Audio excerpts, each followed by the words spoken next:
जरूरी है। नमस्कार दर्शकों, मैं हूं मीनल और आप देख रहे हैं विनस न्यूज टीवी। स्वागत है आपका शाम की खबरों में। तो चलिए डालते हैं नजर आज की बड़ी हेडलाइंस पर। लातूर जिले के बडूर गांव में शिक्षक की हत्या के खिलाफ ग्रामस्थों का धरना जारी। बीजेपी नेता डॉक्टर अर्चना पाटिल चाकुरकर ने की मुलाकात। गोंदिया के आमगांव में डीजे वाहनों पर पुलिस की सख्त कार्रवाई, 5 वाहन जब्त। पाकिस्तान के साथ तनावपूर्ण हालात के बीच बुल्ढाना के पूर्व सैनिकों ने जताई देश सेवा की इच्छा, युद्ध के लिए तैयार। अब डालते हैं सारी खबरों पर एक एक नजर विस्तार से। महाराष्ट्र के लातूर जिले के निलंगा तहसील स्थित बडूर गांव में 25 अप्रैल को हुई शिक्षक गुरलिंग हासूरे की हत्या को लेकर ग्रामीणों का विरोध और धरना जारी है। ग्रामवासियों ने आरोपियों को गिरफ्तार करने की मांग को लेकर पिछले 7 दिनों से श्रृंखला धरना चलाया है।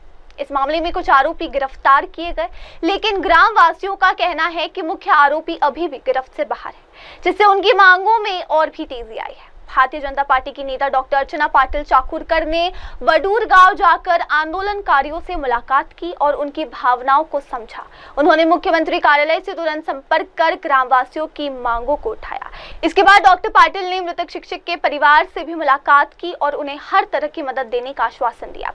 ग्रामवासियों ने अपनी मांगों में कहा कि सभी आरोपियों को शीघ्र हिरासत में लिया जाए, एक विशेषज्ञ वकील नियुक्त किया जाए और मामले को फास्ट ट्रैक कोर्ट में चलाया जाए। इसके अलावा उन्होंने मृतक के परिवार को सरकारी सहायता देने की मांग की। डॉक्टर अर्चना पाटिल चाकुरकर ने इन मांगों का समर्थन करते हुए आश्वासन दिया कि सरकार उनके हर कदम में साथ देगी। उन्होंने ये भी कहा कि मृतक की पत्नी को अनुकंपा नियुक्ति दी जाएगी और मुख्यमंत्री सहायता निधि के माध्यम से अधिक सहायता प्रदान की जाएगी। ग्रामीणों का कहना है कि वे तब तक अपनी लड़ाई जारी रखेंगे जब तक सभी आरोपी गिरफ्तार नहीं हो जाते और मामलों की निष्पक्ष जांच नहीं हो जाती। ग्रामवासियों ने आरोपियों को गिरफ्तार करने की मांग को लेकर पिछले 7 दिनों से श्रृंखला धरना चलाया है। इस मामले में कुछ आरोपी गिरफ्तार किए गए, लेकिन ग्रामवासियों का कहना है कि मुख्य आरोपी अभी भी गिरफ्त से बाहर है, जिससे उनकी मांगों में और भी तेजी आई है। भारतीय जनता पार्टी की नेता डॉक्टर अर्चना पाटिल चाकुरकर ने बडूर गांव जाकर आंदोलनकारियों से मुलाकात की और उनकी भावनाओं को समझा। उन्होंने मुख्यमंत्री कार्यालय से तुरंत संपर्क कर ग्रामवासियों की मांगों को उठाया। इसके बाद डॉक्टर पाटिल ने मृतक शिक्षक के परिवार से भी मुलाकात की और उन्हें हर तरह की मदद देने का आश्वासन दिया। ग्रामवासियों ने अपनी मांगों में कहा कि सभी आरोपियों को शीघ्र हिरासत में लिया जाए, एक विशेषज्ञ वकील नियुक्त किया जाए और मामले को फास्ट ट्रैक कोर्ट में चलाया जाए। इसके अलावा उन्होंने मृतक के परिवार को सरकारी सहायता देने की मांग की। डॉक्टर अर्चना पाटिल चाकुरकर ने इन मांगों का समर्थन करते हुए आश्वासन दिया कि सरकार उनके हर कदम में साथ देगी।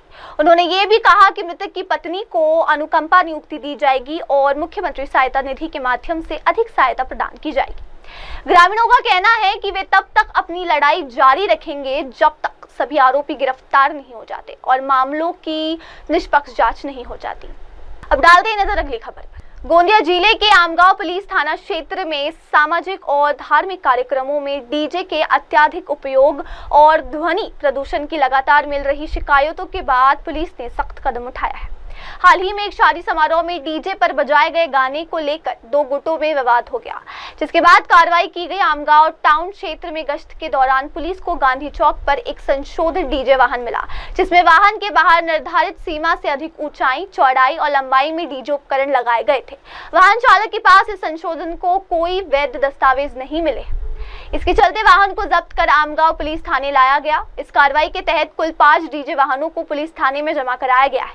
पुलिस ने बताया कि इन सभी वाहनों की तकनीकी जांच अब क्षेत्रीय परिवहन कार्यालय के माध्यम से कराई जाएगी। साथ ही मोटर वाहन अधिनियम के तहत इन पर दंडात्मक कार्रवाई भी की जाएगी। गौरतलब है कि डीजे के कानफोड़ू शोर को लेकर नागरिकी को ओर से लगातार मौखिक शिकायत मिल रही थी और कई बार 112 आपातकालीन सहायता नंबर पर भी कॉल प्राप्त हुए थे। डीजे वाहनों द्वारा बारात और कार्यक्रमों के दौरान संवेदनशील स्थानों पर तेज आवाज में संगीत बजाने और सड़क पर यातायात बाधित करने की घटनाओं ने पुलिस को सख्ती बरतने पर मजबूर किया। पुलिस प्रशासन ने स्पष्ट किया है कि आगे भी ऐसी डीजे वाहनों पर कार्रवाई जारी रहेगी जो नियमों का उल्लंघन करते पाए जाएंगे। आम नागरिकों से भी अपील की गई है कि वे नियमों का पालन करें और ध्वनि प्रदूषण फैलाने वाली गतिविधियों से दूर रहें।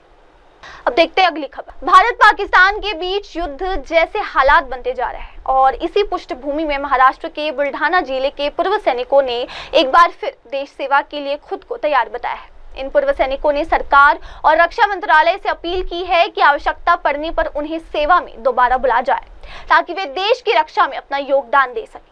इन सैनिकों का कहना है कि वे पहले भी ऑपरेशन सिंदूर के दौरान आतंकी ठिकानों को ध्वस्त करने में और ऑपरेशन पराक्रम, ब्लू स्टार व कारगिल जैसे महत्वपूर्ण युद्धों में प्रत्यक्ष रूप से भाग ले चुके हैं।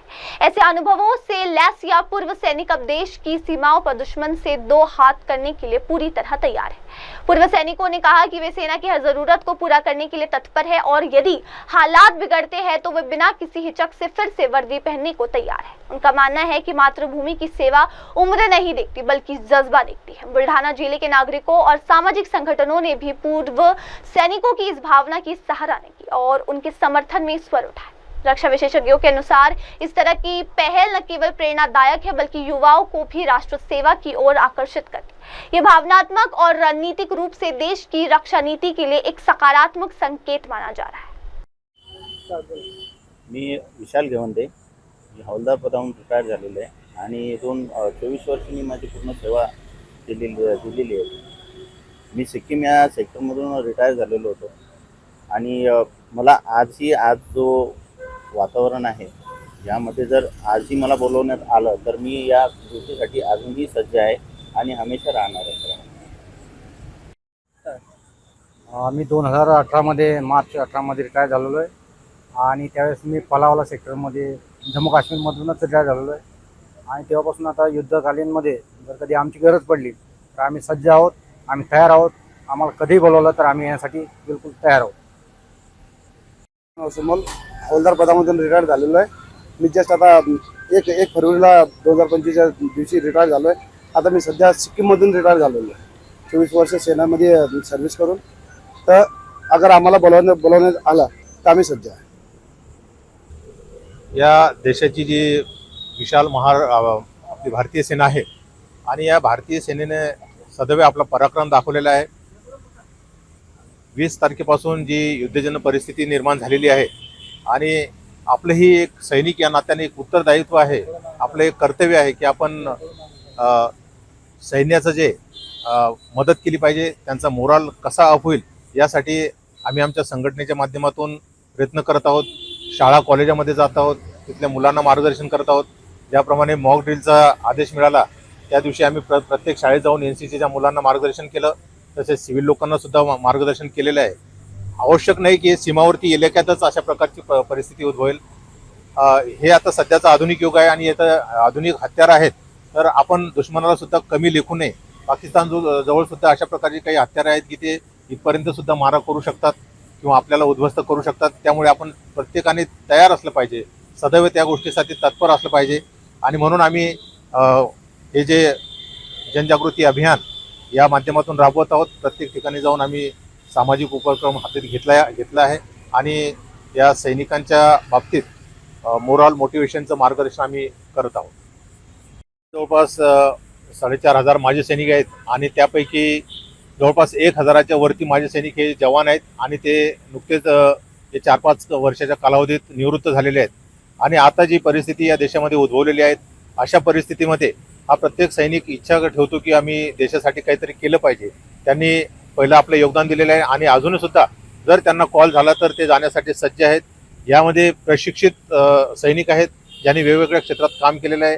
शिवाय ऑपरेशन पराक्रम असू द्यात, ब्लू स्टार असू द्यात, कारगिल असू द्यात, प्रत्येक क्षेत्रातला त्यांना अनुभव आहे आणि त्यांच्या अनुभवाचा फायदा हा भारतीय सैन्याला या युद्धजन्य परिस्थितीत व्हावा अशी या सगळ्यांची अपेक्षा आहे, इच्छा आहे आणि जर बोलवणं आलं तर नक्कीच आम्ही जाण्यासाठी सज्ज आहोत, तयार आहोत। अशा प्रकारची राष्ट्रभावना घेऊन या ठिकाणी आम्ही एकत्रित आलो आहोत। दर्शकों, आगे बढ़ते हुए देखते हैं हमारी अगली खबर। गुरुवार को शहर के प्रमुख शॉपिंग हब जोशी मॉल में एक मॉक ड्रिल का आयोजन किया गया, जिसका उद्देश्य अचानक हमले या आपातकालीन परिस्थितियों में पुलिस और सुरक्षा बलों की तत्परता और प्रतिक्रिया क्षमता का मूल्यांकन करना था। इस अभ्यास के दौरान मॉल के आसपास अफरा तफरी का माहौल देखने को मिला, जब पुलिस और अन्य सुरक्षा एजेंसियों की गाड़ियों ने मॉल की घेराबंदी की। हालांकि ये केवल एक सुनियोजित ड्रिल थी, लेकिन और मॉल में किसी भी तरह का वास्तविक खतरा नहीं था। 1.5 घंटे तक चला अभ्यास, 150 से अधिक पुलिसकर्मी शामिल। यहां मॉक ड्रिल करीब 1.5 घंटे तक चली, जिसमें 15 से अधिक अधिकारी और 150 से ज्यादा पुलिसकर्मी सक्रिय रूप से शामिल हुए। इस ड्रिल का मुख्य उद्देश्य शहर की सुरक्षा व्यवस्था को और सुदृढ़ करना था, ताकि आपातकालीन स्थितियों में पुलिस बल की प्रतिक्रिया समय और दक्षता का सही परीक्षण किया जा सके। ड्रिल के दौरान शहर के सभी पुलिस थानों के वरिष्ठ निरीक्षक, बिट मार्शल और क्विक रिस्पांस टीम के सदस्य भी मौजूद थे। इसके अलावा मनपा fire brigade, anti terrorist squad, special branch और क्राइम ब्रांच के अधिकारी भी इस अभ्यास का हिस्सा बने। सभी सुरक्षा इकाइयों ने मिलकर आपातकालीन स्थिति में समन्वय के साथ काम किया, जिससे पुलिस और अन्य सुरक्षा बलों की तत्परता का आकलन किया जा सका। इस मॉक ड्रिल को लेकर अमरावती शहर पुलिस के सहायक पुलिस आयुक्त जयदत्त भंवर ने सिट न्यूज से बातचीत भी कहा कि इस अभ्यास का मुख्य उद्देश्य आपातकालीन स्थिति में पुलिस और अन्य सुरक्षा बलों की समन्वयात्मक तैयारियों की जांच करना था। ये मॉक ड्रिल हमें यह आकलन करने में मदद करती है कि हमारी त्वरित प्रतिक्रिया दल किस गति और दक्षता से मिशन को अंजाम दे सकती है। अभ्यास में आतंकवादी हमले की कल्पना, भीड़ नियंत्रण और ट्रैफिक प्रबंधन। मॉक ड्रिल के दौरान मॉल में एक काल्पनिक आतंकी हमले की स्थिति तैयार की गई, जिसमें पुलिस को बंधक बनाए गए लोगों को सुरक्षित निकालने, संदिग्धों को निष्क्रिय करने और इलाके की घेराबंदी करके ट्रैफिक को नियंत्रित करने जैसी जिम्मेदारियों का सामना करना पड़ा। इस ड्रिल का उद्देश्य पुलिस और सुरक्षा बलों के बीच समन्वय की जांच करना था, ताकि वास्तविक आपातकालीन स्थिति में त्वरित और प्रभावी कार्रवाई की जाए, जिसका उद्देश्य अचानक हमले या आपातकालीन परिस्थितियों में पुलिस और सुरक्षा बलों की तत्परता और प्रतिक्रिया क्षमता का मूल्यांकन करना था। इस अभ्यास के दौरान मॉल के आसपास अफरा तफरी का माहौल देखने को मिला, जब पुलिस और अन्य सुरक्षा एजेंसियों की गाड़ियों ने मॉल की घेराबंदी की। हालांकि ये केवल एक सुनियोजित ड्रिल थी, लेकिन और मॉल में किसी भी तरह का वास्तविक खतरा नहीं था। 1.5 घंटे तक चला अभ्यास, 150 से अधिक पुलिसकर्मी शामिल। यहां मॉक ड्रिल करीब 1.5 घंटे तक चली, जिसमें 15 से अधिक अधिकारी और 150 से ज्यादा पुलिसकर्मी सक्रिय रूप से शामिल हुए। इस ड्रिल का मुख्य उद्देश्य शहर की सुरक्षा व्यवस्था को और सुदृढ़ करना था, ताकि आपातकालीन स्थितियों में पुलिस बल की प्रतिक्रिया समय और दक्षता का सही परीक्षण किया जा सके। ड्रिल के दौरान शहर के सभी पुलिस थानों के वरिष्ठ निरीक्षक, बिट मार्शल और क्विक रिस्पांस टीम के सदस्य भी मौजूद थे। इसके अलावा मनपा fire brigade, anti terrorist squad, special branch और क्राइम ब्रांच के अधिकारी भी इस अभ्यास का हिस्सा बने। सभी सुरक्षा इकाइयों ने मिलकर आपातकालीन स्थिति में समन्वय के साथ काम किया, जिससे पुलिस और अन्य सुरक्षा बलों की तत्परता का आकलन किया जा सका। इस मॉक ड्रिल को लेकर अमरावती शहर पुलिस के सहायक पुलिस आयुक्त जयदत्त भंवर ने सिट न्यूज से बातचीत भी कहा कि इस अभ्यास का मुख्य उद्देश्य आपातकालीन स्थिति में पुलिस और अन्य सुरक्षा बलों की समन्वयात्मक तैयारियों की जांच करना था। ये मॉक ड्रिल हमें यह आकलन करने में मदद करती है कि हमारी त्वरित प्रतिक्रिया दल किस गति और दक्षता से मिशन को अंजाम दे सकती है। अभ्यास में आतंकवादी हमले की कल्पना, भीड़ नियंत्रण और ट्रैफिक प्रबंधन। मॉक ड्रिल के दौरान मॉल में एक काल्पनिक आतंकी हमले की स्थिति तैयार की गई, जिसमें पुलिस को बंधक बनाए गए लोगों को सुरक्षित निकालने, संदिग्धों को निष्क्रिय करने और इलाके की घेराबंदी करके ट्रैफिक को नियंत्रित करने जैसी जिम्मेदारियों का सामना करना पड़ा। इस ड्रिल का उद्देश्य पुलिस और सुरक्षा बलों के बीच समन्वय की जांच करना था, ताकि वास्तविक आपातकालीन स्थिति में त्वरित और प्रभावी कार्रवाई की जा सके।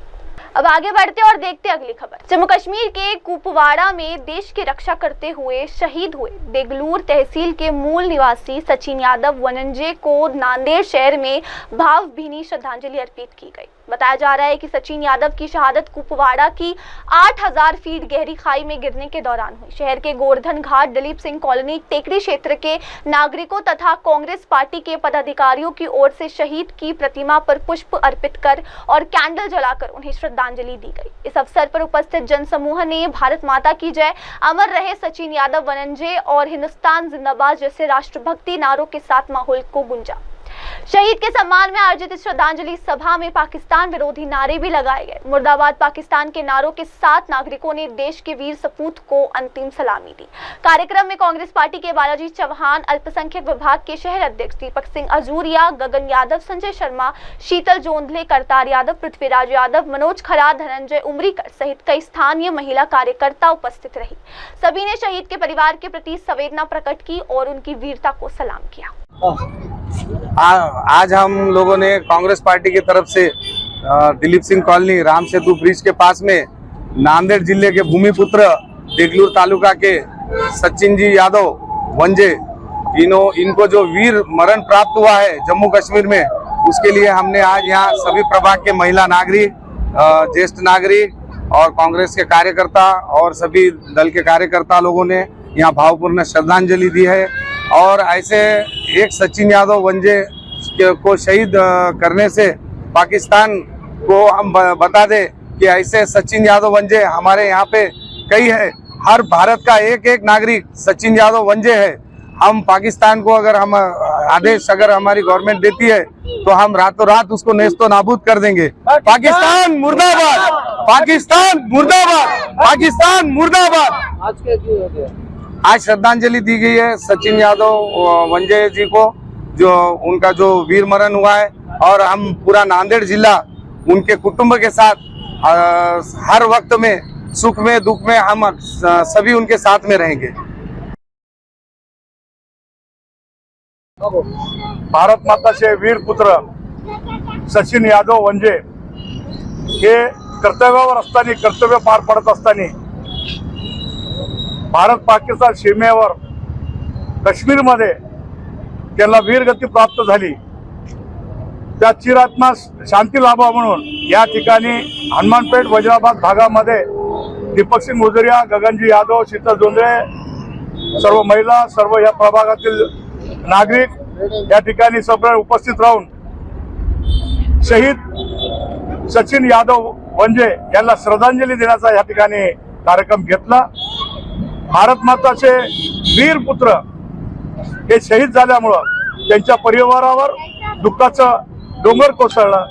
त्याला एक भारतीय नागरिक म्हणून, एक सर्वसामान्य नागरिक म्हणून त्यांच्या परिवाराला या दुःखातून सावरण्याची ईश्वराने शक्ती द्यावं। आणि ह्या ठिकाणी मी पाकिस्तानचा निषेध करतो। पाकिस्तान मुर्दाबाद आणि भारत माता की जय।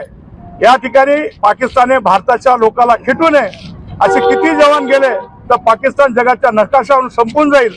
भारताची दुश्मनी ह्याला महागात पडेल। या ठिकाणी आम्ही सर्वांच्या वतीने, सर्व नागरिकांच्या वतीने वीर शहीद जवान सचिन यादवला पुन्हा एकदा श्रद्धांजलि अर्पित करतो। जय हिंद। अब डालते हैं नजर अगली खबर। नागपुर शहर के police commissioner doctor Ravindra Kumar single ने मंगलवार की शाम राहटे नगर टोली बस्ती में अचानक पहुंचकर एक व्यापक तलाशी अभियान चलाया। यह औचक निरीक्षण रात 7:30 बजे शुरू हुआ, जब कमिश्नर स्वयं शताब्दी चौक पहुंचे और भारी पुलिस बल के साथ बस्ती में दाखिल हुए। इस अप्रत्याशित कार्रवाई से इलाके में हड़कंप मच गया है। अपराधों में अंकुश लगाने, हिस्ट्री शीटरों की निगरानी बढ़ाने और आम जनता में सुरक्षा का भरोसा कायम करने के उद्देश्य से की गई इस कार्रवाई को बेहद गंभीरता से अंजाम दिया गया। राहटे नगर टोली बस्ती को नागपुर के अपराध प्रवण इलाकों में गिना जाता है। कमिश्नर सिंगल ने खुद गोलियों में पैदल जाकर संदिग्ध व्यक्तियों और आपराधिक प्रवृत्ति वालों को घरों की जांच की। हत्या, चोरी, सेंधमारी और गंभीर अपराधों में लिप्त अपराधियों जैसे महेंद्र जगन मानकर करण और संदीप नाडे, जय संपत लाल शिववंशी और अमन रंगारी की तलाशी ली गई। वहीं शुभम और बादल कौरती के जेल में होने की पुष्टि भी की गई। जब महेंद्र मानकर की दादी से उसके ठिकाने के बारे में पूछा गया तो उन्होंने बताया कि अब वह अच्छा व्यवहार कर रहा है। कमिश्नर ने बुजुर्ग महिला को समझाया और जांच पूरी की। इसी तरह शराब बेचने वाली माया रंगारी के घर के सामने भी पूछताछ की गई। दर्शकों, फिलहाल वक्त हो गया है ब्रेक का। ब्रेक के बाद लौटेंगे और जानेंगे दुनिया भर की तमाम खबरें। तब तक के लिए आप बने रहे सिर्फ हमारे साथ एमएनएस न्यूज टीवी पर। नमस्कार। आप देख रहे हैं एमएनएस न्यूज, सच जरूर।